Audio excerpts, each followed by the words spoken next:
Hello and welcome to another edition of Service News. In this month's programme, tackling speedometer noise on Montego, an update of the Accredited Technician programme, will radio interference become a thing of the past, a report on the necessity of spray booths for approved paint repairers, and the MG Metro Challenge, a sporting chance for everyone. Well, to start the programme, though, we've news of a change. As you will have recently heard, the British Leyland Board has changed the company's name from BL plc to the Rover Group plc. This change affects only the holding company. Austin Rover will continue to operate as Austin Rover Group Limited. The Rover Group plc heralds a new image to coincide with Austin Rover's launch of the Rover 800 series and a new era of motoring excellence. And now, as promised at the last edition, more news of the Accredited Technician programme. The programme coordinators at Cowley are now putting the finishing touches to the database which will store and analyse technician training information throughout the network. Now, as part of this process, the first 250 registrations received have been extensively used to test the programme. From this initial batch of 3,000 forms, there are many technicians who have already completed enough training to qualify for accredited status. The very first qualifiers from each region are, in Scottish region, Christopher Bage, foreman and partner of Village Lane Garage, Washington, Tyne and Wear. In Northern region, Philip Rowland, Keith Jennings and Danny Gamble, all of F. Horner & Son Limited, Manchester. In Midland region, Rodney Warhurst of C&C Motors, Ruskington, Lincolnshire. In Southern region, Dennis Jordan and John Jarvis of Crouch Hill Motor Company, London North 4. And in Western region, Ronald Bardi of Dear Brothers, Westmoors, Dorset. So our congratulations to them. But for the rest of you, there's not much longer to wait. A new computer programme created specifically for the ATP is nearly ready. The first printout, dealing with training history and qualifications gained up to March this year, should be with you by the end of August, complete with a newsletter explaining how the Accredited Technician programme will run. Training for the Rover 800 series will also qualify for the ATP and will be added to the database as soon as possible. Now, if you haven't returned your registration forms, it's not too late, but do it soon or you won't be included in the programme. We all know how annoying radio interference is, especially when we're trying to listen to a programme on a long journey or stuck in a traffic jam. Usually, it's not the radio receiver at fault. Interference is often caused by incorrect earthing of the aerial. The rectification procedure is set out in Technical Bulletin Item 649, so refer to this for precise figures and specifications before carrying out any tests. To check the earth, an electrical circuit must be set up between the battery and the aerial. Remove the lead from the battery positive terminal and the aerial lead from its socket at the rear of the receiver. And on Metro and Mini, also disconnect the supplementary aerial earth, as this earth isn't the one we're immediately concerned with. Connect a 12 ohm resistor between the positive terminal and the outer sleeve of the aerial lead. Set a multimeter to measure in excess of 12 volts. Connect its negative lead to the battery negative terminal and the positive lead to the outer sleeve of the aerial lead. The electrical current will follow the path of least resistance. So, if the earth is good, the current will travel to earth through the resistor and the aerial outer braid, and only a small voltage will show on the meter. If the earth is bad, the circuit will be incomplete, and the meter will register the battery voltage. If this occurs, remove the aerial, check the earth contact and braid, refit the aerial and retest. If a low voltage reading is obtained, signifying a good earth, reset the multimeter to millivolts, making sure the voltage isn't high enough to overload the meter. If the reading is less than 100, the earth is satisfactory. If more, remove the aerial, check and clean the earth contact and retest. So, a simple way of overcoming an annoying problem which in many cases will render radio interference a thing of the past. Now, on to a point about handbrake adjustment on Maestro and Montego models. Technical Bulletin Item 532 pointed out the danger of over-adjusting handbrake cables and thus holding brake shoes partly applied and clear of their stops. More often than not, no adjustment is necessary, so we'll go through the checking procedure for you. Release the handbrake lever fully. Press the brake pedal firmly several times. Then, from underneath the car, pull the handbrake inner cable downwards and release it sharply. This centralizes the linkage. Now, check free play at the brake shoe stops, which protrude from each backplate.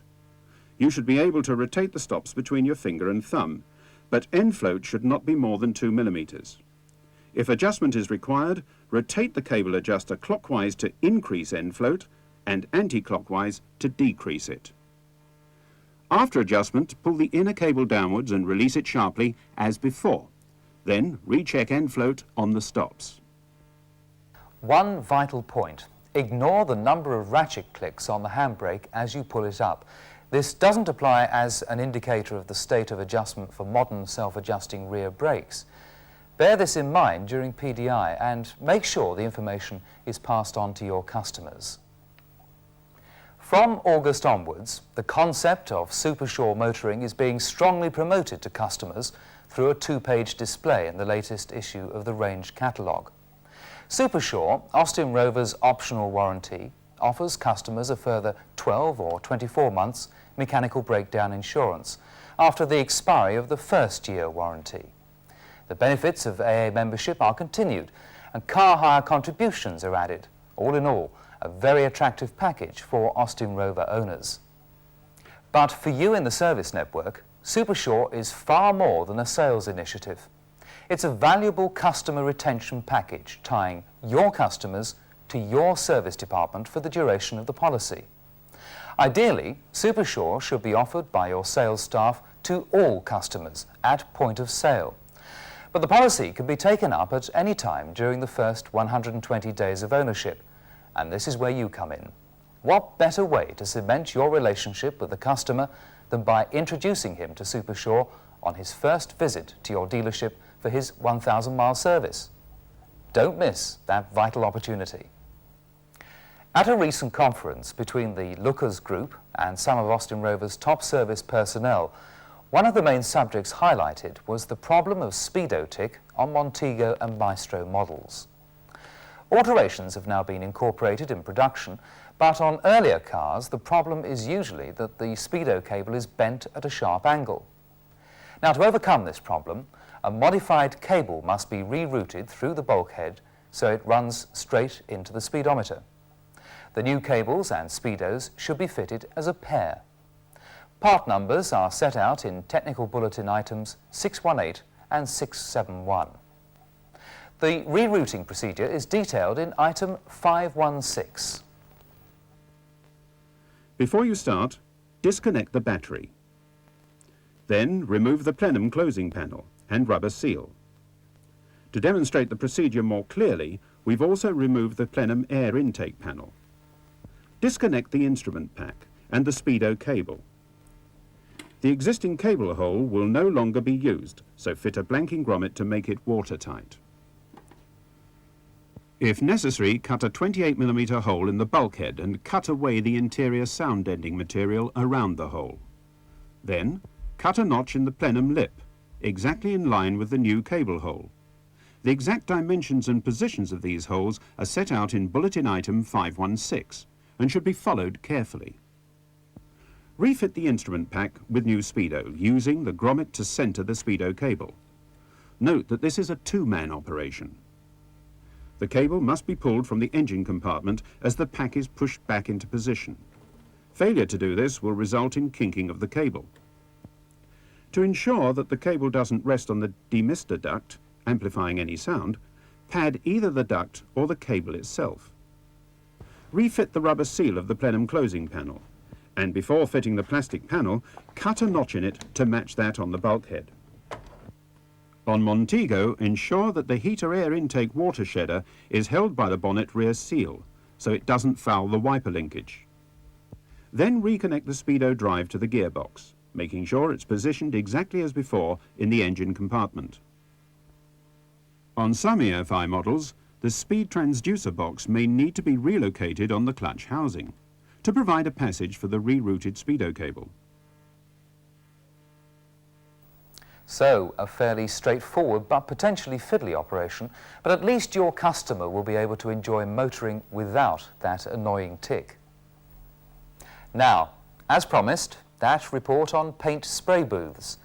Austin Rover has laid down a set of minimum facilities a dealership needs in order to qualify as an approved repairer. Now, the reasoning behind that decision is based on the paint manufacturer's own recommendations. We spoke to Dr. Andrew Morby, Director of Marketing at PPG Industries Limited, a major manufacturer of automotive paints, and asked him why his company recommends a spray booth for applying and drying their products. First of all, for health and safety reasons, paints containing isocyanates, as all warranty-approved paint materials do, must be applied for safety reasons in an enclosed environment by somebody who is protected by an air-fed mask. Secondly, for quality reasons, only in a filtered, warm environment can you get a good, glossy, dust-free paint film. And thirdly, for reasons of economics, that if you're not going to get involved in lengthy rectification work because of dust inclusion, then you must get the optimum facilities for applying the paint. Dr. Morby mentions a warm environment as one essential element for applying and drying paint. Does PPG advocate an optimum temperature? We generally recommend around 60 degrees centigrade for low stoving, which is really the optimum temperature between speed of drying and the danger, if you get much over 60 degrees centigrade, of damage to the vehicle. So, 60 degrees for drying paint, and PPG also recommends between 15 and 30 degrees for application. But what happens on those cold winter days when the workshop isn't as warm as it should be? We asked Dr. Morby how applying paint at low temperatures affects the finish. Well, paints are balanced in terms of the solvent content to be applied at particular temperatures. And if they're applied at much lower temperatures, then the main result is that the solvents are slower to evaporate off and the paint film stays wet for longer. That can, of course, result in runs and sags. In terms of metallic paints, you lose metallic control and there's danger of shear and clouds in the paint film. Because it stays wetter and tacky longer, then there's more danger of dirt inclusion. And also there's a danger of moisture condensing onto the surface, and that can cause loss of gloss. At worst, it can cause blistering and loss of adhesion. So, how does a spray booth comply with these manufacturers' recommendations? We spoke to a representative of Spray Bake Limited, a major manufacturer of spray booths, and asked what a spray booth consisted of. It's a ventilated enclosure with strictly controlled heating to achieve temperatures of 20 degrees centigrade for spraying and 60 degrees centigrade for curing two-pack paints. The features over open workshop spraying are that the booth has turbulent-free and filtered airflow and a high level of shadow-free illumination. It sounds ideal, but is it really worth it? Wouldn't it be cheaper to simply flat and polish dirt out of the surface? Dr. Morby disagrees. The finish eventually will be no worse for that, but the main problem is that it's a very time-consuming and therefore expensive job. If you get a very large level of dirt inclusion into the paint film, then it may be necessary to spot repair or even at worst respray the whole area, which again is a big expense in terms of labour and material. Perhaps the prospect of disruption to your workshop is putting you off buying that spray booth, but installation takes a surprisingly short time. Well, once the site has been prepared, the booth takes about 3 to 4 days to be installed. That is, of course, regarding interior sites. Exterior units will take a little bit longer because we're basically at the mercy of the weather. And once you've invested in a spray booth, there's no danger of it becoming obsolete. Your spray booth will continue to save you time and money well into the future. There's no doubt that whatever paint technology comes up in the foreseeable future, it will still be absolutely essential to apply it in a clean, dry, warm environment in order to get the best results. That will certainly not change. So, an area which has attracted much comment. The experts come out heavily in favour of a spray booth for safety, quality, economics. The approved repairers who have complied with the minimum standards would agree. Isn't it time you joined them? A Metro or Montego turbo is exhilarating to drive, that is, if the engine's tuned correctly. If not, owners can be disappointed with performance. Because of this, a service inside video will shortly be available, featuring a step-by-step guide on how to keep your customers' turbos the raciest cars on the road. Now, moving on to a subject which is extremely important to everyone, customer satisfaction. In order to reward high performance in this vital aspect of our business, a pilot program was introduced earlier this year which measured dealer performance in the areas of customer correspondence received by Austin Rover's Customer Relations Department, independent customer satisfaction surveys, warranty performance, and achievement of service minimum standards, and mystery shopper exercises conducted by regional office staff. We would like to congratulate the following dealers who consistently achieved a high performance in the categories chosen for assessment: McCarg, Rennie and Lindsay, Glasgow; Hartwells of Abingdon; Sykes of Wombwell; PJ Green of Flor; Swain and Jones, Farnham; H. Ball of Bridgewater; Cheshunt Motor Company; Lookers of Bradford; Dunblane Motor Company, and Marshalls of Cambridge. Now, in recognition of their commitment to customer satisfaction, representatives from each dealership were invited as VIP guests to the Rover 800 launch in Montreux. At a private cocktail party there, they each received a Customer Satisfaction Award from Roy Davies, Director UK Customer Service. As a result of the support given by dealers, we'll be developing this programme into an exclusive service guild, which will incorporate 3 categories of dealers to cover large, medium and small outlets, so everyone will be judged on equal terms. Dealers will be assessed on a regular basis, providing an opportunity to improve their standards throughout the year. The Service Guild assessments will operate on a quarterly basis, but the criteria will vary from quarter to quarter.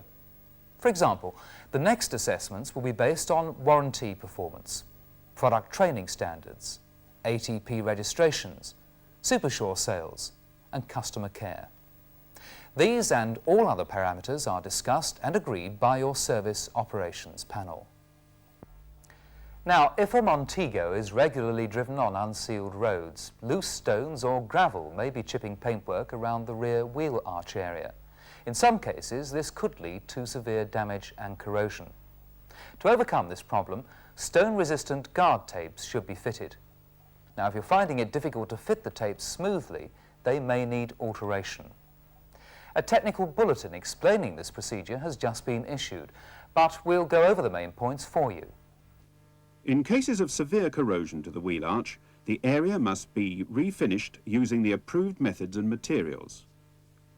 To fit the guards, first clean the wheel arches using wax and grease remover.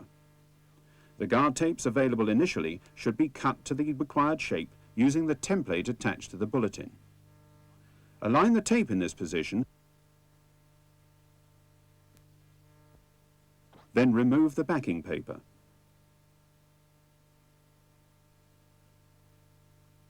Pressing the tape firmly down to expel any air bubbles. Then remove the front protective covering and check that all edges are stuck down correctly. Remember, it's essential that you cut the guard tape to the correct shape. Otherwise, you'll have great difficulty in getting it to stick to the surface of the wheel arch. Well, now for news of a young man who's reached the pinnacle of success for an apprentice technician. Edward Kershaw, who works in the Accident Repair Department of Harpwell's, Oxford, recently received the Turner Award as Young Craftsman of the Year. The presentation was made early last month by Douglas Hurd, Secretary of State for the Home Office, amidst tight security in Harpwell's showroom at Kidlington in Oxford. The Road Transport Industry Training Board awards the trophy annually to the candidate who achieves the highest standards in a comprehensive examination. Well, Emwood of Begbroke, Oxfordshire passed with distinction to gain this year's award. Congratulations, Emwood. Reports have been coming in of damage to manual sunroof handles on the Rover 800 series due to incorrect use. To facilitate the opening and closing of manual sunroofs, instructions, as set out in the vehicle handbook, must be strictly followed. First, press the hatched end of the handle to release it from the stowed position. Then pull the handle back and push up to engage the lock. This is important as the sunroof could only be operated with the handle lock engaged. To stow the handle after either opening or closing the sunroof, you must first press the lock release before attempting to fold the handle. Then rotate it until aligned with the recess and stow as normal. Now, if you don't press the lock release trigger and exert undue pressure on the handle, you may well damage the whole mechanism. It's imperative that you advise your customers of the correct way to operate the sunroof, perhaps at the after-sales service, or even sooner if possible. And of course, PDI is the ideal opportunity to ensure you're familiar with the procedure yourself. We're now to news of a course to be held at Product Training College in addition to those already published. 5 one-day courses have been organised to cover Rover 800 air conditioning, commencing on Monday, September the 8th. Candidates should already have a knowledge of the refrigerant side of air conditioning systems, since the course covers only the controls and unique elements applicable to the Rover 800 range. Diagnosis using fast check will also be included. A training bulletin will be issued explaining the content of the course in more detail, and application forms should be sent to course administration as quickly as possible. Now, a bit of action to round the programme off. The SOMG Metro Challenge. Drivers Peter Baldwin and Dave Carvell dominate the leaderboard in both the UK and international series. Dave and Peter are just 2 of the drivers in the challenge sponsored by Austin Rover dealers. Appleyards of Harrogate are giving their support to Dave, and Marshalls of Cambridge, where Peter works, are making sure their name is being seen. Other dealers involved in supporting the Metro Challenge are Chalesmore Garage in Birmingham, Appleyards of Bradford, and Francis Marshall of Oundle. If you'd like to see the remaining UK races of the 1986 season, the dates are August 25th and October 4th and 5th, both taking place at Silverstone. And if you're feeling really flush, there are also 6 international races between the end of August and the beginning of October. Full details of these can be obtained from Malcolm Swetnam of Austin Rover Motorsport at Cowley, Oxford. But don't just leave it there. If you actually want to participate in the MG Metro Challenge, it's open to anyone. So if there are any budding Nigel Mansells out there, get in touch with Motorsport, who'll be only too pleased to give you all the details. The MG Metro Challenge is also a great way for Austin Rover dealers to gain publicity through sponsorship. There are plenty of opportunities to get involved and the possibility of winning a special dealer trophy at the end of each season. Motorsport can always put dealers in touch with drivers looking for support, or maybe you and your dealership can form a winning combination to match Peter Baldwin and Marshalls of Cambridge. So that's all for this time. Don't forget, if there's anything you'd like to see in future programmes, here's our address. Service News, P.O. Box 29, Cowley, Oxford, OX4 2XB. I'm Brian Conway, and I'll look forward to seeing you in the next edition of Service News.